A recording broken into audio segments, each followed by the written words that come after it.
जो 12वां श्लोक है, जिसमें वो कहते हैं न त्वेवाहम जातुनासम न त्वम नेमे जनाधिपा न चैव न भविष्यामः सर्वे वयमतः परम।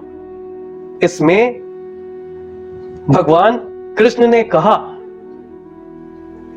कि ज्ञानी पुरुष, उसको यह ज्ञान होता है कि जिस तरह भगवान का अस्तित्व सृष्टि के प्रारंभ से था, उसी प्रकार मेरा अस्तित्व भी सृष्टि के प्रारंभ से है। ये श्लोक, 12वां श्लोक, अस्तित्व को समर्पित किया भगवान कृष्ण ने कि आपको अपने अस्तित्व को जानना चाहिए। उन्होंने कहा, तुमको क्या लगता है सृष्टि के प्रारंभ से तुम नहीं थे, या मैं नहीं था, या जितने भी राजा यहां दिखाई दे रहे हैं, जितने भी सैनिक दिखाई दे रहे हैं, जो भी दिख रहा है उसका अस्तित्व क्या आज का ही है? और तुम आज ही इनका अस्तित्व समाप्त कर दोगे। अस्तित्व को पहचानो अर्जुन। विद्वान हो तो तुम्हें यह पता होना चाहिए कि शोक कहां करना है और कहां शोक नहीं करना। और दूसरी बात यह कि तुम्हें यह भी पता होना चाहिए कि तुम्हारा अस्तित्व, मेरा अस्तित्व और यहां पर उपस्थित प्रत्येक व्यक्ति का अस्तित्व सृष्टि के प्रारंभ से है और सृष्टि के अंत तक रहेगा।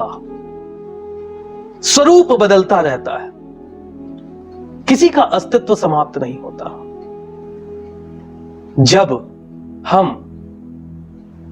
भूविभार भूता हो जाते हैं, जब हमारे पापों से हमारा शरीर भारी हो जाता है, तब मैं उस शरीर को नष्ट करने का समय निर्धारित कर देता हूं। और यह हर व्यक्ति के लिए, सृष्टि में हर जड़ चेतन वस्तु के लिए यह नियम एक प्रकार से रहता है। जड़ वस्तुएं भी समयावधि के बाद उनका स्वरूप बदल जाता है। रसायन शास्त्र कहता है इस सारे एलिमेंट्स एक सर्टेन टाइम के बाद अपना स्वरूप बदलते हैं। जितने भी रेडियो एक्टिव पदार्थ हैं उनका क्षय प्रारंभ होता है। तो सृष्टि में यह नियम सबके लिए है, लेकिन इस नियम से किसी भी प्रकार से भय खाने की आवश्यकता नहीं है, क्योंकि मैं सृष्टि के प्रारंभ से था और सृष्टि के अंत तक रहूंगा। यह एक सत्य है, यह भी वर्तमान का सत्य है। आज मैं जिस अवस्था में अपने आप को संज्ञानित कर रहा हूं, यह अवस्था चिरकाल तक रहे ऐसा संभव नहीं है। लेकिन जो अंश मेरे अंदर है, जो मुझे उस परमात्मा से प्राप्त हुआ है, उसका नाश ही संभव नहीं है। तो जितने लोग भी अस्तित्व को पहचानिए, भगवान कृष्ण ने दूसरे अध्याय के 12वें श्लोक में अस्तित्व की अवधारणा पर बल दिया है। उन्होंने कहा कि जो विद्वान व्यक्ति अपने अस्तित्व को जान जाता है, समाज में वो पूज्य हो जाता है। हम अपने अस्तित्व को नहीं जान पाते। हमें अपने अस्तित्व के बारे में चिंतित रहना चाहिए कि हमारा अस्तित्व सामाजिक व्यवस्था में किस ओर जा रहा है। यदि हमारा अस्तित्व ओजस्वी हो रहा है तो समाज में हमारी जय जयकार होगी निश्चित रूप से।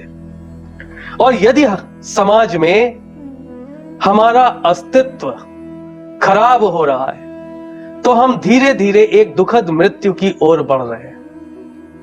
मृत्यु ये बुरी अवधारणा नहीं, लेकिन दुखद मृत्यु, जिस मृत्यु में लोग कहें कि कपटी था, दुष्ट था, समाज में कलंक था, इसका कोई भी समाज को सदुपयोग नहीं था। ऐसे व्यक्ति का समाज में कोई स्थान नहीं था। यदि मृत्यु के बाद ये वाक्य हमारे लिए प्रयोग होने वाले हैं तो हम अपने अस्तित्व को नहीं जान पा रहे हैं। अस्तित्व स्वयं में एक प्रकाश पुंज की भांति होता है, और प्रकाश पुंज, इससे प्रकाश निकलना चाहिए। अस्तित्व हमेशा ओजस्वी होना चाहिए। यदि यह है तो सकारात्मकता है। विद्वान व्यक्ति को हमेशा इस बात के लिए चिंतित रहना चाहिए कि उसके द्वारा कोई भी कृत्य ऐसा ना हो जिससे उसका अस्तित्व मलिन होता जाए।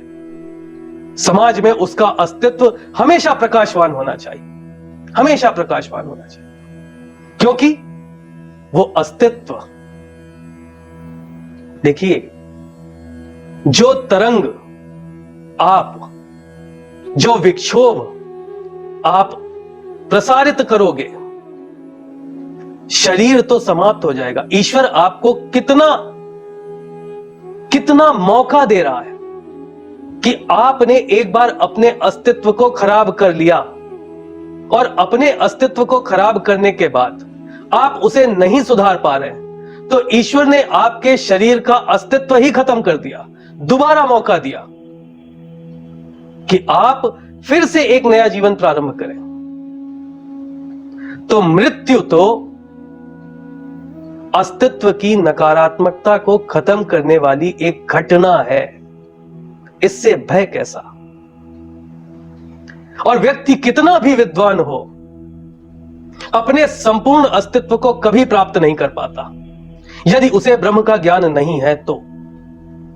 और इस अवस्था में हमें बार बार जन्म लेना भी चाहिए कि हम परस्पर जन्म लेकर अपने अस्तित्व की नकारात्मकता को नष्ट करते रहें।